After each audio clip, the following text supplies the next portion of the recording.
I think everybody's reeling today from what we saw last night when the President of the United States sat down beside a wanted war criminal, Benjamin Netanyahu, and declared that he is planning to pursue a policy of ethnic cleansing as some kind of grotesque precursor to a holiday camp that he wishes to build in Gaza.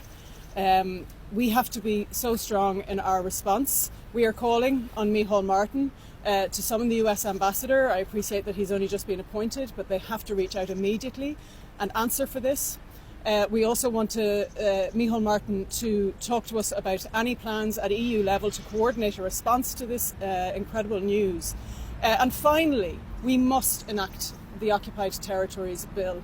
This has been here long enough. We have to be leaders in Ireland, in the globe, in responding to this in solidarity with the people of Palestine. Our members, our voters, the people of Ireland have been so strong and resolute in supporting the people of Palestine, and enacting the Occupied Territories Bill says clearly and firmly that we will not stand for this, that we will stand up against war and criminals, and we will uphold the international institutions that we rely on for peace and stability in our globe. Egypt gave a clear answer, Jordan gave a clear answer, and the answer rejecting displacing the Palestinian people from the Gaza Strip.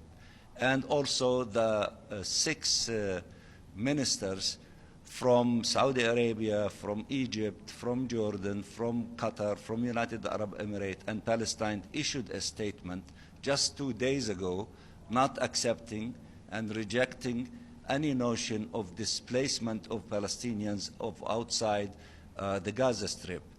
Our country and our home is the Gaza Strip. It's part of Palestine. I think this is out of question. The Palestinians do not want it. The world community doesn't want it, and you cannot forcefully resettle someone somewhere. The Palestinians suffered so much injustice in their existence that this one, on top of all the others, would be a real shame. What do you think the ratio of what President Trump said to what will be explained away within a day or so will be on this move? America's going to have an ownership in Gaza, and the people who were there probably shouldn't be allowed back. First of all, I think 95% of what he said, if not all 100 of it, is going to be dismissed. I can't imagine the United States of America inserting itself and the American citizens, I happen to be one of them, being okay with that. First of all, we consistently point to our armed forces and our soldiers who represent us and put their lives on the line and make sacrifices for us every single day. How comfortable are we going to be putting them in that kind of situation? I think that's a very dangerous proposition. It's not something that should be entertained. But number two, and more importantly, I think we need to understand how ridiculous the President of the United States sounded tonight. When he was explaining what he was explaining about how the U.S. will own Gaza, he sounded like a real estate agent. He was talking about, how we're gonna rebuild, and we're going to restructure, and it's going to be a beautiful place. Greater minds, fresher minds than me know all too well the history of the Palestinians and Israel. We know the Israeli-Palestinian conflict spanning decades. None of us should take this lightly. We should treat it with the seriousness that it deserves. And what I will say is that we certainly shouldn't be hearing about real estate opportunities. And still I rise, Mr. Speaker. And I rise today, Mr. Speaker, with a to whom it may concern message. To whom it may concern, ethnic cleansing in Gaza is not a joke, especially when it emanates from the President of the United States, the most powerful person in the world, when he has the ability to perfect what he says. Ethnic cleansing in Gaza is no joke, and the Prime Minister of Israel should be ashamed, knowing the history of his people, to stand there and allow such things to be said. Ethnic cleansing has been a crime against humanity. And I stand here today in the well to denounce what was said, to denounce what the President said, to denounce the complicity of the Prime Minister of Israel, and to remind people that Dr. King was right. Injustice anywhere is a threat to justice everywhere. And injustice in Gaza is a threat to justice in the United States of America. I rise to announce that the movement to impeach the president has begun. I rise to announce that I will bring articles of impeachment against the president for dastardly deeds proposed and dastardly deeds done. Mr. Speaker, turning to foreign policy now, last night many of us were alarmed to hear President Trump speak about forcibly displacing 1.8 million people from Gaza. The Prime Minister has spoken to the President on several occasions now.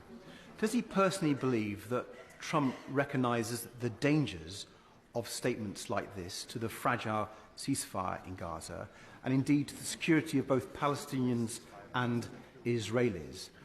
I'm glad that the Foreign Secretary has confirmed that the government's position is still a two-state solution. I think that has support on all sides of the House. But will he reassure the House that this position and our concerns on these dangerous statements from the President will be communicated to the White House directly and firmly? Yeah. Minister. Well, Mr. Speaker, you raised a very important issue.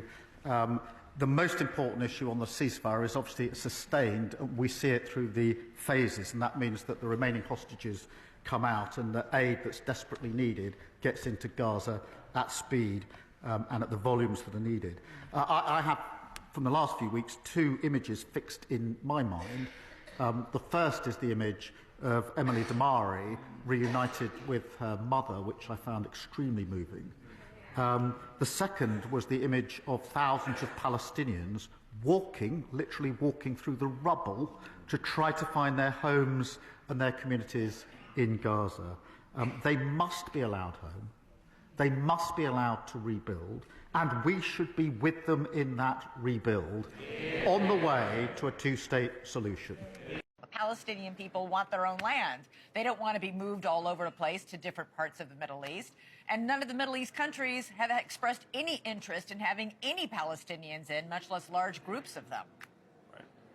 It's a place that 2 million people call home. And secondarily, I think we have to look at Trump's motives. As always, when Trump proposes a policy item, there is a nepotistic, self-serving connection. He and Jared Kushner and probably the House of Saud all view the Gaza Strip as developable property. They want to turn this thing into resorts, okay? It's beach property on the ocean. That is how they are coming at this. They are not coming at this from the perspective of how do we have opportunity, dignity, and reconstruction for the Palestinian people that's consistent with Israel's security, and that's the statesmanship that we need right now. They are avoiding the truly hard question, which is not where. The where is the Gaza Strip. It is who. Who is governing after Hamas? And that is where we need some outside-the-box thinking. I totally grant that, Elizabeth. I mean, goodness knows nobody has a monopoly on good ideas for how to govern Gaza, but that's where they should focus their creativity, not on, how do we give Jared Kushner a good